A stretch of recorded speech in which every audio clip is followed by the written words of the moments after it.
back into session for the Delaware County Board of Supervisors special budget hearings. And we are welcoming the assessor's office and Jennifer Lopez. Perry, sorry. I had Lopez last time, Perry this time. Sorry. Forgive me, please. And as you can please begin with your budget for 121, please. All right. Well, good afternoon. I'm here to answer any questions you guys might have. I did get a couple in advance. I don't know if we want to kind of start with those and then just as there might be other ones along the way, or just kind of take them one by one, whatever you prefer. You may start as the others, just kind of describing what your assessor does. Oh, what we do. Okay. Well, the short of it is that the assessor is responsible for creating the property tax assessment roll every year. A lot of people think the only thing we tax or appraise is transfers through real estate agents or new construction, but there's kind of a lot more to it. Our office handles all change in ownership transfers, so whether it be 100% or a partial interest, so somebody gives up a portion of their ownership, we have to look at reassessing that as well, so it's not just what you see on MLS type of a thing. We do data deaths, we handle, joint tenancies, name changes, trusts, all that kind of stuff that comes through, legal entities. We do have all the permits that we do each year, but it's not just the new ones that are issued, it's all the carryover from the years prior. By law, we have to assess on lien date, which is January 1st each year, anything that's under construction that hasn't been completed and received their supplemental tax bill. So where we might see, 600 or 700 new building permits, we actually have more than 1,000 or whatever's been carried over that we have to monitor each year. We assess the decline in value program, so anything that, current market value is less what's on the tax roll, we have to address that when we're aware of it. And we also do every single personal property manufactured home on lien date every year. We do mining claims, we do possessory interests, we do Section 11 properties, which is property that's owned by the government outside of its jurisdiction. So like the city owns a little bit of property that's outside of city limits that actually does get assessed, but it's a certain calculation process for that. We do all of the business property, we do pleasure boats, we do documented commercial boats, we do aircraft. We do all of the mapping for parcel maps whenever we get, boundary adjustments, splits, new subdivisions, whenever they're created. So that workload, can vary quite a bit depending on what's going on. We could have 50 new parcels all of a sudden just from one project, or we might have 12 different projects, but they're each only 1 or 2 parcels. So that ebbs and flows quite a bit. We do all kinds of exemptions. So we have homeowners exemptions, which we do get reimbursed from those by the state, so those aren't necessarily coming off the tax roll. There's a process for that, but all of the other forms of exemptions, that's just a loss as far as tax revenue is concerned. So those would be our veterans exemptions, all of the nonprofits, the schools, the hospitals, any religious exemptions, the cemeteries, lots of low-income housing, museums, and anything else that they might come up with along the way. But all in all, it equates to, currently we run numbers over $2.8 billion. And, of course, what we see from that is ultimately what Barbara can collect, and how that follows through to the end. But big numbers that our staff of 9 is pushing through each year and trying to do it as timely as possible. And your staff of 9, is that full staff? That's our full-time staff, yes, 9 including myself. And those positions are what? So we have the assessor, the assistant assessor.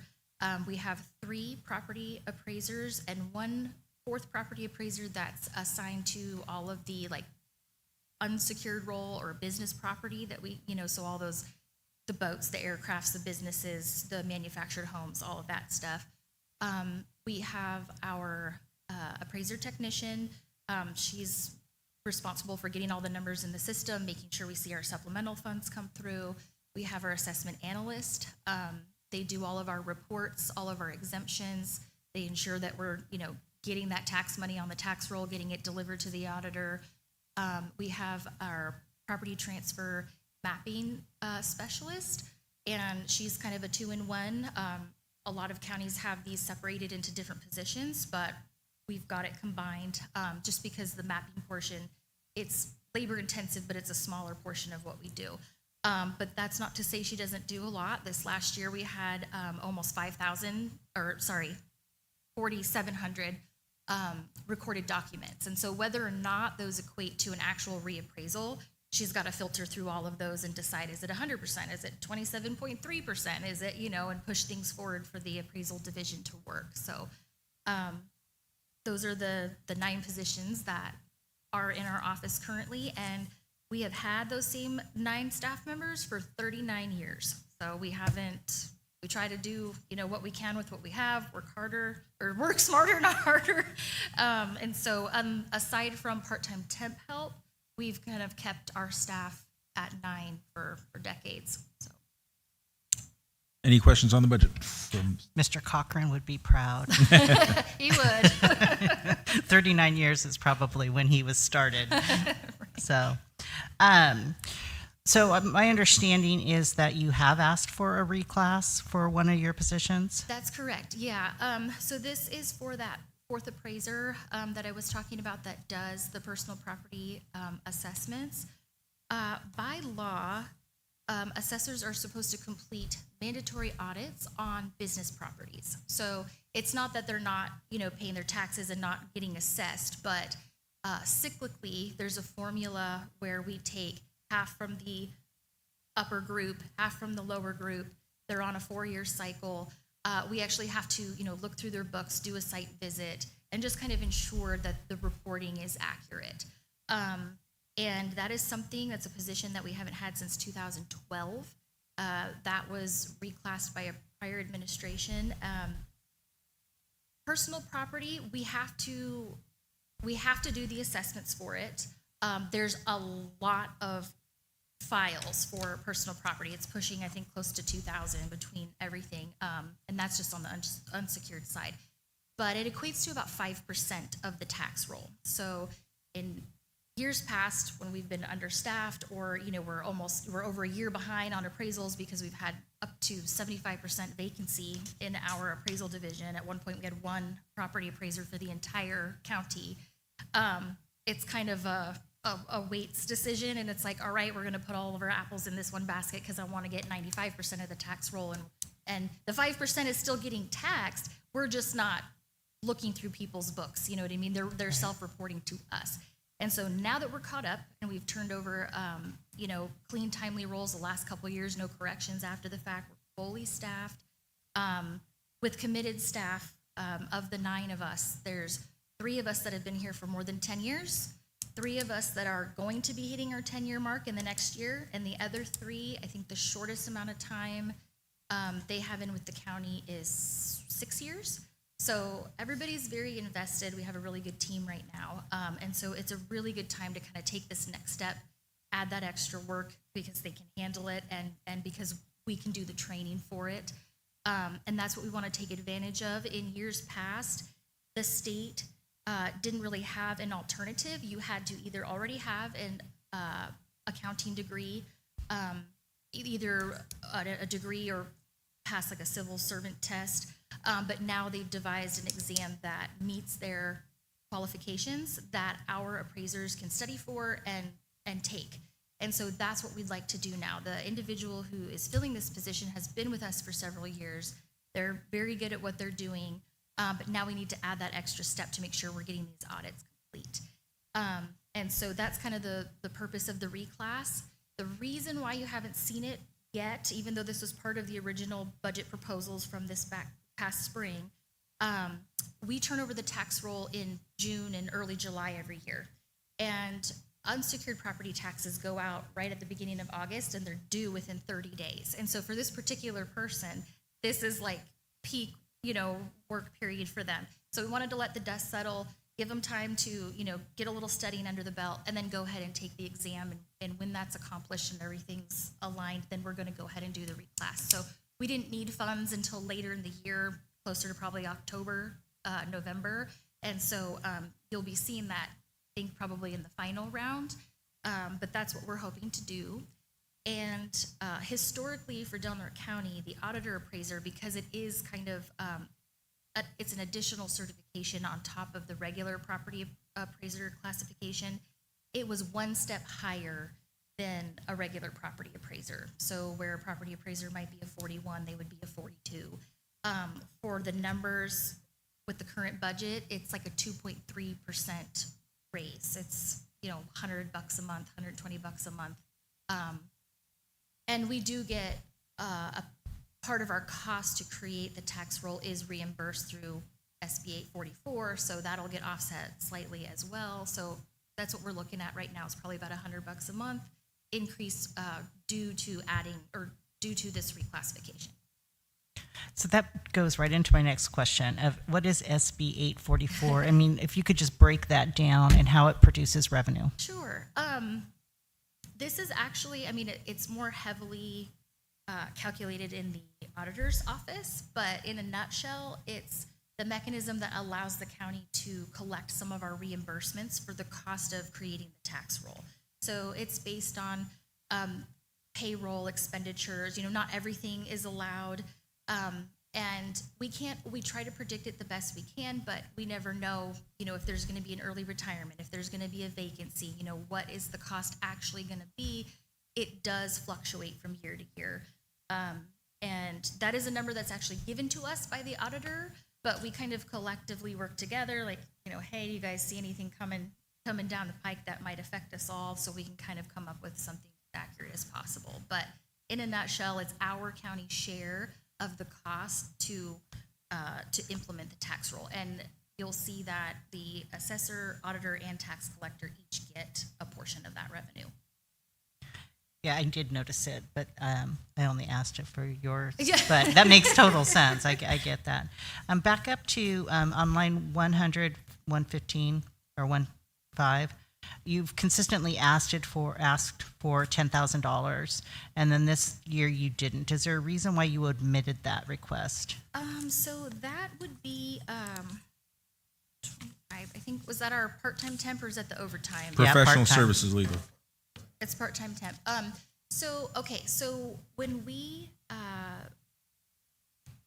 had a really large vacancy rate for a while, and during that time, while we were trying to onboard new employees and then go through the proper training, we started to fall behind on our property appraisals. And it kind of got to a point where it was like, I don't know if we're going to be able to get this caught up unless we take an additional action. So the decision was made, let's go ahead and see if we can find some part-time help to get this caught up. But the problem is, it's hard enough to recruit somebody to do the job, and then to find somebody that has the qualifications and wants to come in and work, part-time. It was really, really difficult. So we were extremely fortunate that one of our retirees had offered to come back. And so for a while, we were asking for part-time temp funds to help cover that. And we were actually able to get a second person on board who was a private fee appraiser for a while. And within that, those couple of years of kind of attacking that work from both angles with the part-time temp and the full-time, we were able to get everything caught up without corrections necessary.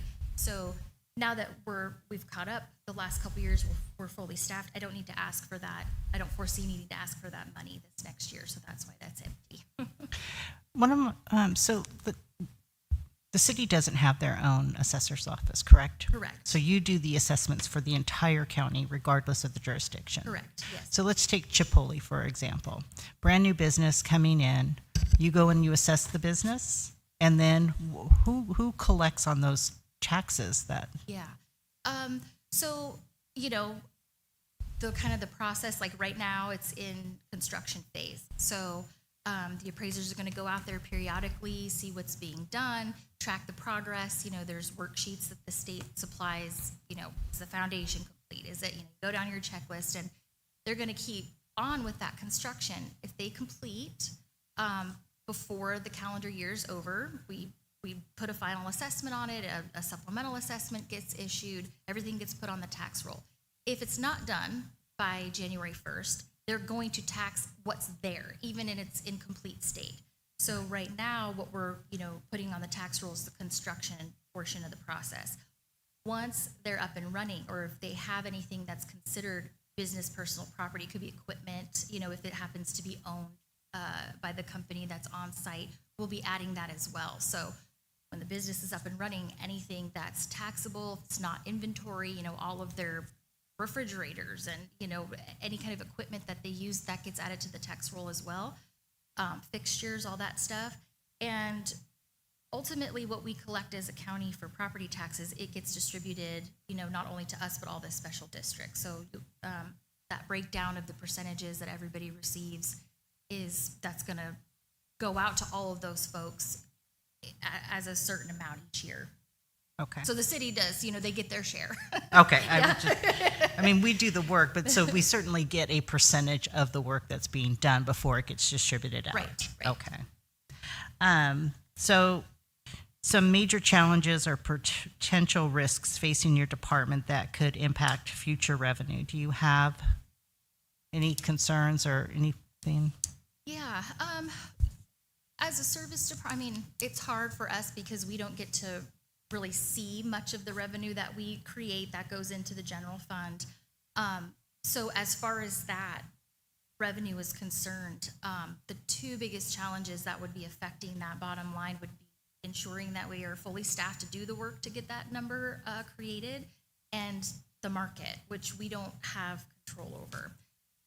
So there have been years where we've seen negative growth on the tax roll, that bubble bursts and things kind of come down, just the same as we've seen increases go up. And unfortunately for us, it doesn't necessarily mean, less work when the market goes down. In fact, a lot of times it means more work, because now not only doing assessments, we're doing the Prop 8s, and then, kind of trying to answer more questions for folks that might be coming in for that process. So right now, we're, as far as the numbers we're seeing, because we work behind, what's actually happening in the market, we're reactive to the process. We're sitting pretty steady right now, so we're hoping for the rest of the year we kind of see this year what we saw last year. But as with anything, we kind of know the ebb and flow is coming, so we can only hope for 2 steps forward, 1 step back. That's kind of what we're, it's like, even if it falls back a little bit, it's not enough to completely to lose that revenue. So still ball. So you, at the end of the year, your budget year, you sent us an email with some real proud numbers on that. Do you want to kind of explain that? You kind of touched upon it, the 2.8 billion. Are there other metrics in which you celebrate within your department of things that are getting completed? And well, yeah. So it's nice to see healthy growth in the community, but the bottom line is we're not revenuers. We do the work regardless of what the actual numbers result in, whether or not the county gets, more revenues to work with or not. For us, it's we do the numbers, but it's more a matter of, did we get the work done on time? Are we responding to the public, appropriately, timely? It's really pretty nice when we can hear thank you when people leave the office. I mean, doing taxes, we're not, the most loved department. So the bigger part of our success, I think, in addition to putting the numbers through timely, is just making sure that we can do what we can, for community education and assistance, because property taxes it's a pretty weird dog. So there's a lot to it. so, and oftentimes we only see the ones that have gone that they want to appeal. When we come to the Board of Equalization, do you have quite a few people that want to appeal, that maybe you guys work out something internally, or yeah, so we always recommend it's an informal review, so they don't get to preserve their rights if they just come straight to us and then they don't fill out an appeal application. But a lot of times it just boils down to understanding of the process. We'll have somebody come in and they may be upset about an assessment, but we haven't actually done their appraisal yet because they just bought it, 2 weeks ago. And depending on timing of the year, depending on what bill they actually receive, a change may be coming, but it just hasn't happened yet. Another component is a lot of times, if we get, say, something is sold like between buyer and seller, and there's not a lot of details provided to us, and we're looking at it thinking like, oh man, kind of seemed like you got maybe a little bit of a deal on this property, but we can't always use purchase price. We have to use current market value. So we're looking at it, trying to get as much information as we can from the property to get a accurate value for it. Maybe it was, trashed inside and we didn't know about it, and there's a lot of deferred maintenance that needs to be done. And so when they come in and we finally are able to, contact one another and get that information, we have time to adjust those numbers. Okay, I didn't know that, let's reconsider. So we do get a lot of that as well. You guys see just very, very few actually move forward through into the appeal process. Okay, that's all I have. Thank you so much, Jennifer. The only question I have is under your 20232, your legal services allocated no funds for this year. Right. You had some funds last year and the year before. So I was just determining if you're just hopeful or just, I wasn't going to go there. But, I was. I was like going, come on. What the answer is she doesn't. But you know what? Let's just anticipate- air it out. Let's So- go. She doesn't anticipate having to sue me this year. That's what it is. We did need to follow through with a writ petition through Superior Court, but that has been finalized and is completed, and it's not something we foresee doing. It was the first time we did need to do that, and I So mean, you all just that- don't see it coming again. I hope not. But yes, that's the reason why, is Okay. I don't foresee needing to go through that process. Of course, future is the future, but at this point in time, I don't believe so. Any other questions from the board? Just real quick, you real quick went by having to do Prop 8s. Oh, What is that? Okay, so it's the Value and Decline Program. It's often known as Prop 8. It's the mechanism that legally allows us to change your assessment on the tax roll to lower than your Prop 13 base. So the law is that, you're supposed to, Prop 13 that was passed in the 70s allows you to pay on your factored base year value or current market value, whichever is less. So we don't see it very often. Or I should say we didn't see it very often because the premise behind it is kind of like, well, there's always going to be inflation happening. And so you bought your house now, but in a few years from now, it's probably going to be worth more than what you bought it for. So the value is going to kind of keep going and exceed that 2% inflation factor that the state applies.